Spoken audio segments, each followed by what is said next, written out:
Selamat pagi. Selalu puji Tuhan, saya percaya kita semua dalam keadaan baik dan sehat. Minggu kemarin saya telah menyampaikan pentingnya kita membangun komitmen. Sebab tanpa kita membangun komitmen yang benar dalam hidup kita, kita tidak akan pernah mengalami kemaksimalan di dalam hidup ini. Dan hari ini saya ingin menyampaikan satu tema yang juga tidak kalah pentingnya buat kita, yaitu membangun confidence. Kalau dalam bahasa Inggrisnya confidence building.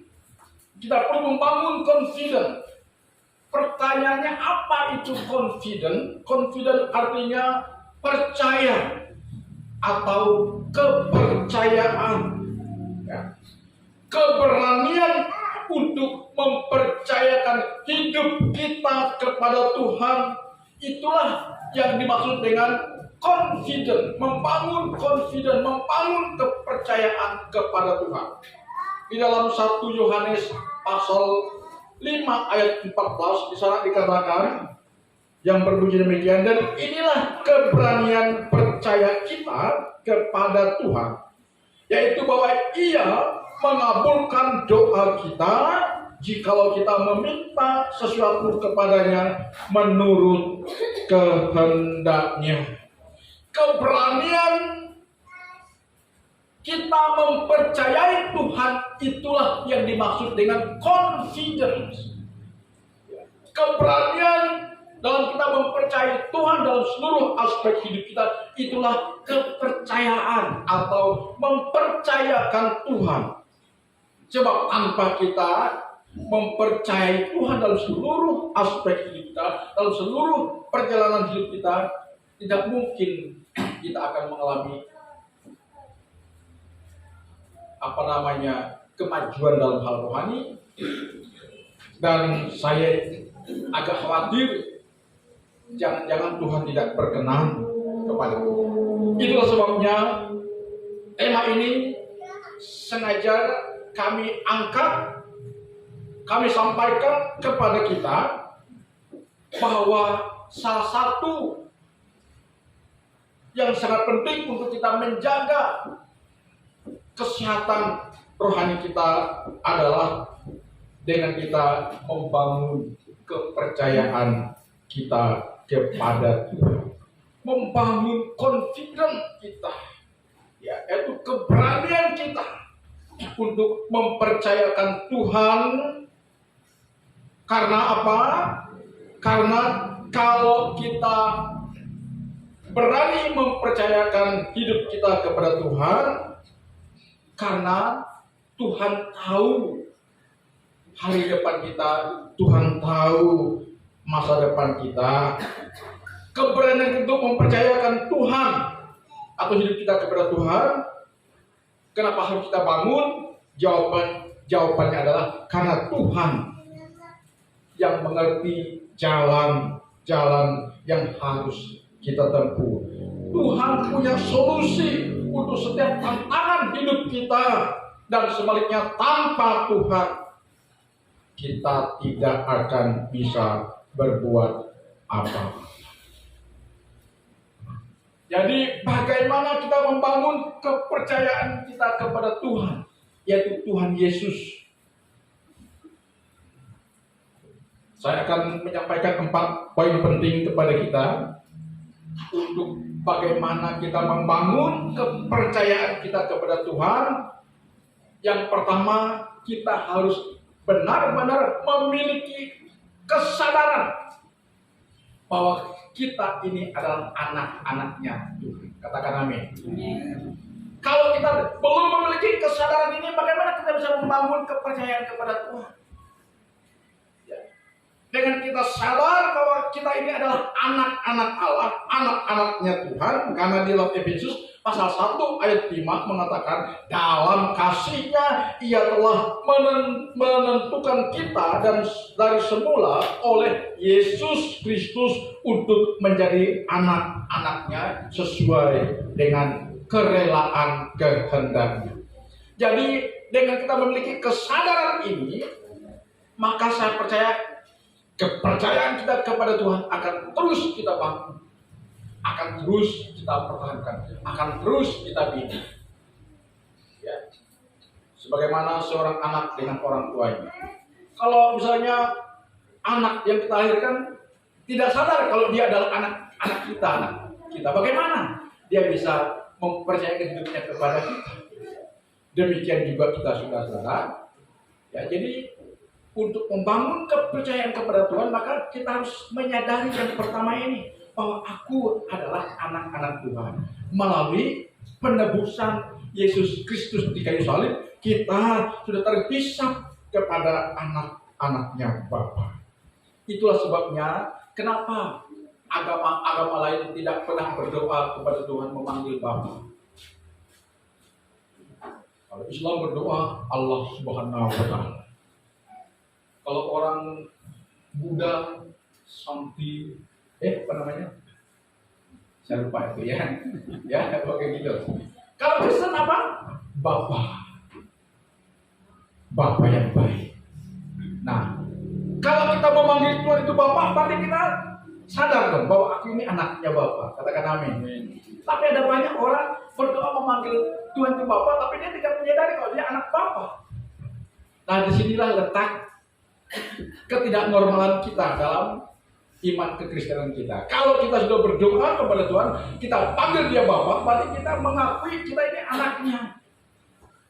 Jadi inilah yang harus kita miliki, kesadaran bahwa kita ini adalah anak-anaknya Tuhan yang kita panggil Bapa. Kalau dia sebagai Bapa kita, niscaya dia bertanggung jawab dan tidak pernah Bapa itu merencanakan yang jahat kepada anak-anak. Ya. Jadi sadar bahwa kita ini adalah anak. Sadar akan status kita adalah anak-anak Tuhan melalui karya Kristus di kayu salib. Jadi sebagai anak kita harus percaya kepada Bapa kita. Karena itu sebagai anak yang sudah mempercayakan hidupnya kepada bapaknya, ya perilaku anak jangan bandel, ya kan? Jangan bandel, jangan degel. Ya. Kata orang, ada bahasa orang kampung namanya jangan jadi anak palalis katanya. Ya. Apa tuh anak palalis? Serba iblis. Ya. Nggak boleh ya. Jangan bandel, ya. Jangan bandel menentang kehendak Bapa. Ya. Karena itu kita harus membangun kepercayaan diri kita kepada Bapa, karena kita ini adalah anaknya dan lakukanlah kehendak Bapa. Maka dengan demikian saya percaya kita akan ada di dalam perkenanan Bapa itu sendiri. Ini alasan pertama kenapa kita perlu membangun kepercayaan kita kepada Tuhan. Karena Tuhan adalah Bapa kita dan kita sadar bahwa kita adalah anak-anaknya yang Dia kasih. Haleluya. Kemudian yang kedua, kenapa kita harus membangun kepercayaan kita kepada Tuhan? Ya. Yang kedua adalah bahwa Tuhan yang kita panggil Bapa itu tadi adalah Tuhan yang siap menolong kita. Tuhan yang siap dan mau menolong kita. Dan Daud sudah mengungkapkan pengalamannya dengan Tuhan yang dia tulis di dalam Mazmur pasal 23 ayat 4. Daud berkata, sekalipun aku berjalan dalam lembah kekelaman, aku tidak takut bahaya, sebab Engkau besertaku, sebab Engkau menolong aku. Pengalaman Daud dengan Tuhan yang dia panggil Bapa,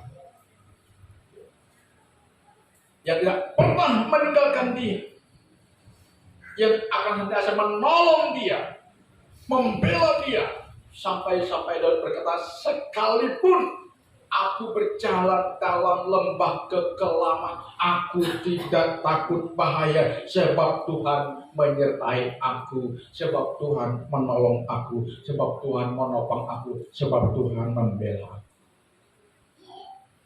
Makanya ada lagu yang mengatakan, sekalipun aku dalam lembah kelam, ku tak takut, sebab Kau besertaku. Sekalipun badai topan datang menerpa, ku tak gentar, sebab Kau di sisiku. Ya. Jadi marilah hari ini jangan kita hanya semata-mata memposisikan diri kita sebagai orang yang beragama Kristen, tetapi kita harus mengalami Tuhan itu sendiri. Katakan amin. Kita harus mengalami Tuhan, kita harus merasakan ada pengalaman kita dengan Tuhan. Seperti yang dialami oleh Daud. Daud tidak hanya berbicara tentang Tuhan, tapi Daud sudah mengalami bagaimana Tuhan itu menolong dia. Sudah sering kami sampaikan di sini betapa Daud begitu luar biasa menikmati pembelaan Tuhan, sekalipun dalam masa hidup Daud lebih banyak peperangan yang dia hadapi. Dia lebih banyak berhadapan dengan musuh-musuhnya, tetapi karena Tuhan begitu nyata sebagai penolongnya, maka Daud selalu luput dan selamat. Dan pada akhirnya Daud mati karena lanjut umur, karena lanjut usia, bukan karena pedih, bukan karena tombak, bukan karena panah, tapi Daud meninggal karena usia lanjut. Haleluya, haleluya. Memang kita sadar bahwa perjalanan hidup kita tidak mulus, tidak selalu mulus. Karena hidup ini tidak selalu mulus, maka kita perlu membangun kepercayaan kita kepada Tuhan. Dan percaya bahwa Tuhan pasti menolong kita, menyertai kita dalam kita menghadapi tantangan hidup ini. Dan percayalah kemenangan akan diberikan kepada kita. Kan ada lagu yang mengatakan, Tuhan tak pernah janji. Ayo kita nyanyi lagu ini. Tuhan tak pernah janji langit selalu biru. Tuhan tak pernah janji jalan selalu rata. Tuhan tak pernah janji langit selalu biru, tetapi Dia berjanji selalu menyertai. Tuhan tak pernah janji jalan selalu rata, tetapi Dia berjanji kekuatan. Jangan pernah menyerah, jangan berputus asa. Mujizat Tuhan ada, percaya. Perhatikan baik-baik. Ya. Mujizat Tuhan pasti ada bagi orang yang setia percaya. Karena itu kita harus membangun kepercayaan kita kepada Tuhan. Karena dampak daripada kita setiap mempercayai Tuhan, mujizat Tuhan dinyatakan kepada saudara. Katakan amin. Karena apa? Tadi saya katakan bahwa hidup ini memang tidak selalu mulus dan rata dan mudah. Tetapi ada banyak rintangan, ada banyak problematika yang akan menghadang kita. Tetapi percayalah, jika kita membangun kepercayaan kita kepada Tuhan, dengan kesetiaan kita, maka ada mujizat pertolongan Tuhan yang datang. Haleluya, haleluya, haleluya.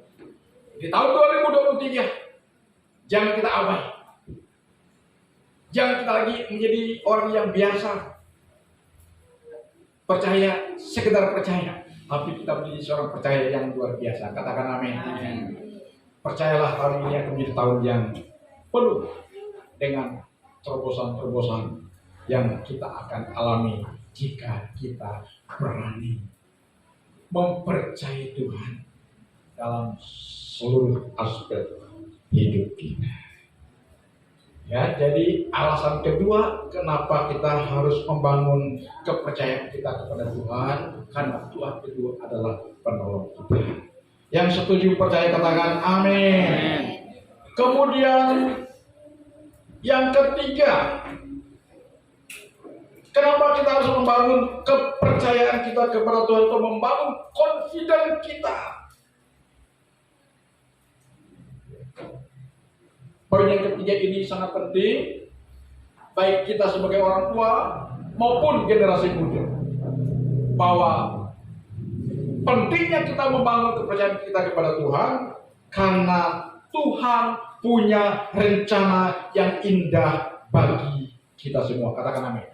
Tuhan memiliki rencana yang indah buat kita anak-anaknya. Dalam Yeremia pasal 29 ayat 11 berkata, sebab aku ini mengetahui rancangan-rancangan apa yang ada padaku mengenai kamu. Demikianlah firman Tuhan, yaitu rancangan damai dan sejahtera, bukan rancangan kecelakaan, untuk memberikan kepadamu hari depan yang penuh harapan. Ini janji Tuhan. Jika kita berani mempercayakan hidup kita kepada Tuhan, Tuhan pasti sedang membuka rencana yang indah buat kita semua. Halo anak-anak muda, jangan pernah khawatir tentang hari depan. Mungkin kita tidak selalu memiliki pendidikan yang tinggi, mungkin kita tidak memiliki skill yang mumpuni, keahlian yang mumpuni.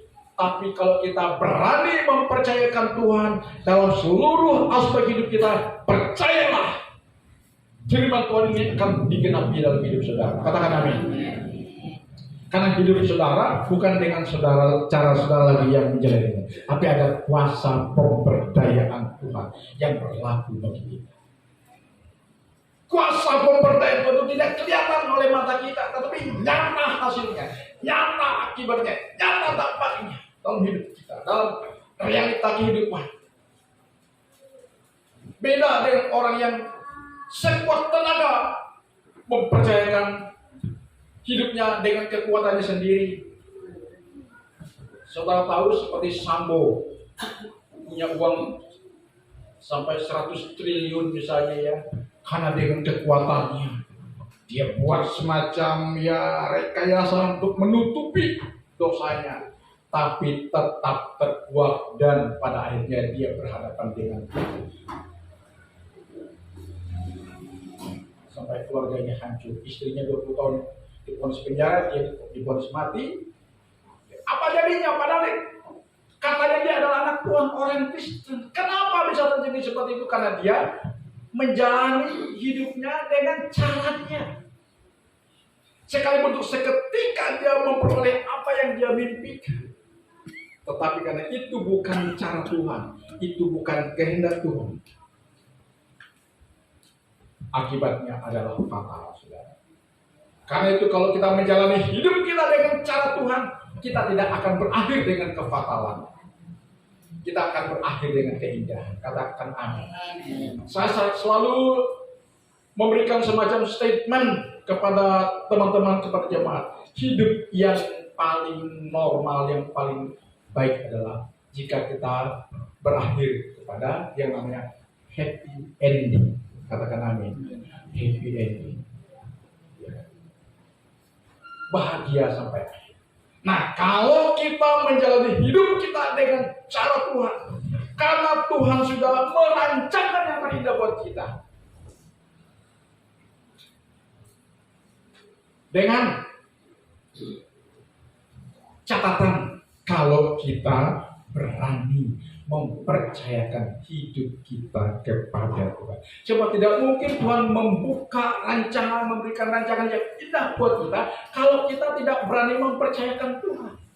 Tuhan sudah berkata, aku memang sudah menyiapkan yang terbaik buat kamu, tapi kamu ini kok tidak mau? Kamu maunya dengan cara kamu, ya sudah. Itu bukan tanggung jawabku, itu tanggung jawabku. Yang salahkan aku kepada Tuhan. Ya. Kan anak-anak muda yang kami kasih dalam Tuhan, ya selagi muda bangun kepercayaan kepada Tuhan. Dunia ini sudah semakin edan, sudah semakin gendeng, kata orang Jawa, untuk menyeret anak-anak muda ke dalam penistaan. Tetapi kalau kita membangun hidup kita dengan Tuhan, kita akan dimampukan untuk melewati masa-masa ujian dan cobaan itu, atau budaya itu, dan kita luput olehnya, dan kita tetap mampu berdiri tegak dalam kebenaran. Dengan kita mampu berdiri tegak dalam kebenaran, itulah yang akan mengindahkan hidup kita. Ya. Dan jika kita tetap konsisten dan komitmen kepada kebenaran, rancangan Tuhan yang indah itu pasti akan tergenapi dalam hidup kita. Karena itu bangun kepercayaan bahwa rencana Tuhan akan masa depan kita adalah indah, penuh damai sejahtera. Kalau Tuhan sudah merencanakan yang indah bagi kita, maka jawabannya adalah kita harus mempercayakan hidup kita kepada Tuhan. Kita harus bangun keberanian percaya kita kepada Tuhan. Jangan setengah-setengah. Walaupun hidup yang sedang kita jalani ini seperti belum sesuai dengan harapan kita, tapi kita terus bangun kepercayaan kita kepada Tuhan, bahwa satu saat Tuhan akan menolong kita. Ada lagu yang mengatakan, puji dia tadi, ya. Saat ku tak melihat jalanmu, saat ku tak mengerti rencanamu, namun tetap ku pegang janjimu, berharapan hanya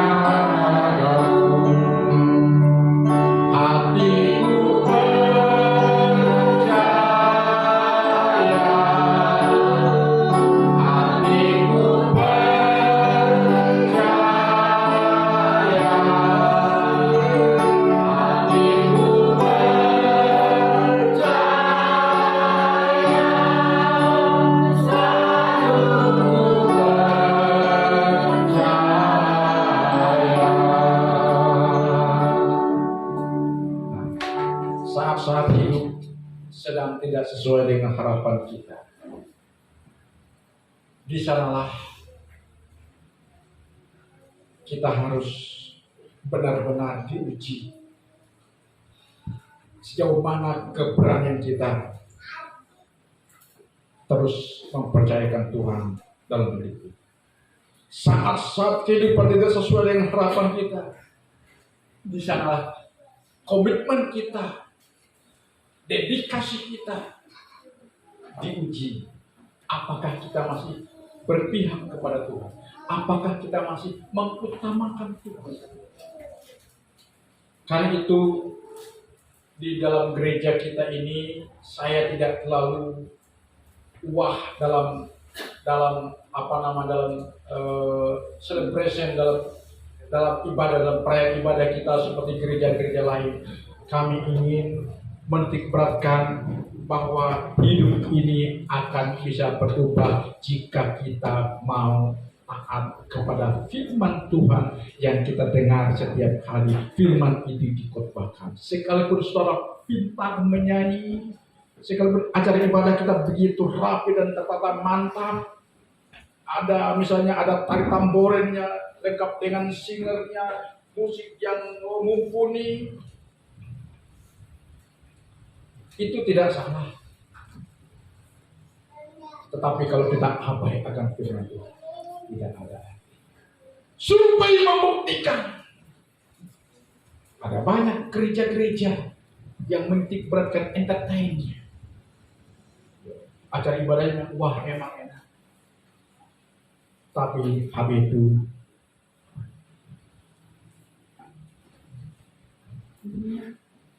tidak ada dampak. Saudara tahu gereja yang terbesar di Jakarta, salah satu gereja lokal yang terbesar, khotbah sebuah sinode, saudara tahu dia terkenal dengan doa pujian penyembahan. Tapi ketika masa Covid datang tahun 2020, 50% jemaat dihilangkan kemana? Kenapa bisa seperti itu? Karena tidak berakar di dalam firman. Tidak berakar di dalam firman. Yang membuat saudara kuat karena saudara berakar dalam firman. Katakan amin. Ya. Ini yang hendak kami ajarkan kepada kita. Ya. Kalau kita mau benar hidup kudus, maka kita harus mantapkan diri kita dengan Tuhan dan firman-Nya. Berani mempercayakan pribadi Tuhan dalam hidup kita. Yang kedua, berani mempercayakan firman Tuhan dengan kita melakukan firman Tuhan itu dalam kehidupan kita sehari-hari. Sehingga dampaknya adalah hidup kita diindahkan dan menindahkan. Dan yang kedua, Tuhan tidak menguak masa depan yang indah bagi kita dan generasi kita. Katakan amin. Tuhan memberkati. Haleluya, haleluya. Mari kita makin berdiri.